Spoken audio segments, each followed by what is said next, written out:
Hello बच्चों, let's take a given question. The question says if the length of a second's pendulum is decreased by 2%, find the gain or loss in time per day.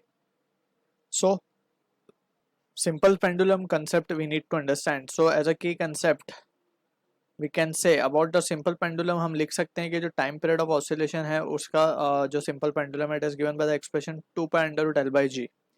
ठीक, अब ये तो हो गया time period for a simple pendulum, right. एक होता है special case that is of seconds pendulum. So seconds pendulum के बारे में अगर हम बात करें तो सेकेंड्स पेंडुलम के लिए जो टाइम पीरियड होता है वो होता है 2 seconds, right. So time period होता है 2 seconds and in that situation we can substitute the value of 2 over here. So 2 equals to 2 pi under root L by G. So यहाँ से हम देख सकते हैं जो सिचुएशन हमारे पास आएगी that will be this can be written as, इसको हम लिख सकते हैं 1 will be equals to pi under root या फिर pi square L by G, right. So यहाँ से हम देख सकते हैं कि जो लेंथ और G is directly proportional to length. So this is what the relation we are getting from this expression. ठीक है, अब यहाँ से this is what about the second pendulum we need to be careful. अब यहाँ पे अगर हम लेंथ के साथ कुछ चेंजेस करेंगे so accordingly the value of G will also get change. या फिर हम ऐसा भी कह सकते हैं कि if we do some changes in length so accordingly the value of time will also get varied, right. So that is what the situation we need to be careful. ये वाला relation अगर हम देखें so we can say from there we can mention it over here that is t is directly proportional to root of length, ठीक, if G is constant. So we can say from the situation using this result we can write, although we know कि t की value 2 आएगी for seconds pendulum we will be using that relation. so वो relation जब हम use करेंगे so we can write t dash upon t, ये new time period है t dash और t is the initial time period, so that will be equals to under root of L upon L dash upon L, right.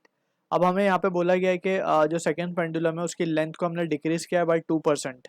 सो जो नई length होगी L dash will be 0.98 times of L,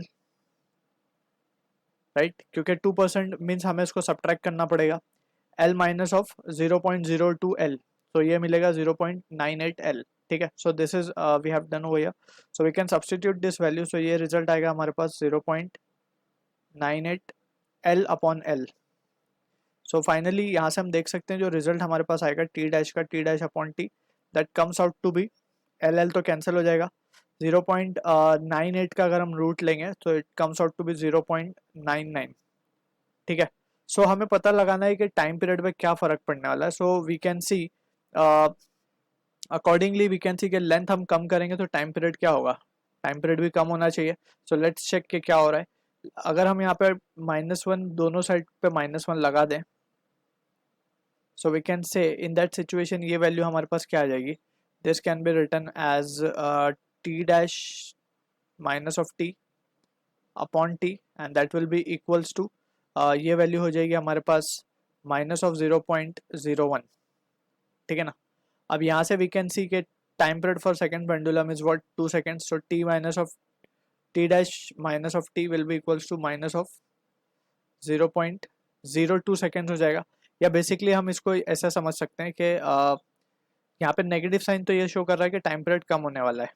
ठीक है, तो loss होगा basically. So we can say t dash minus of t जो कि loss है हमारा will be equals to 0.01 into the actual time.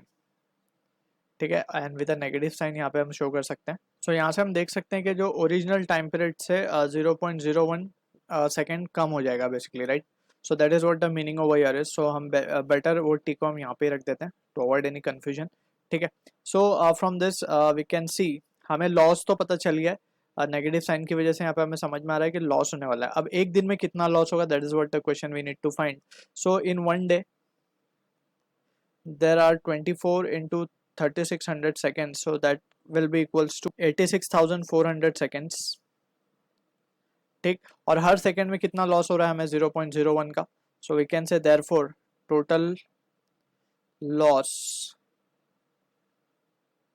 पर day will be equals to 0.01 into 86400 and that comes out to be 864 seconds. So इतना हर minute पे हर second पे loss हो रहा है हमें. ठीक है, so this is the answer to the question. I hope you understood the solution.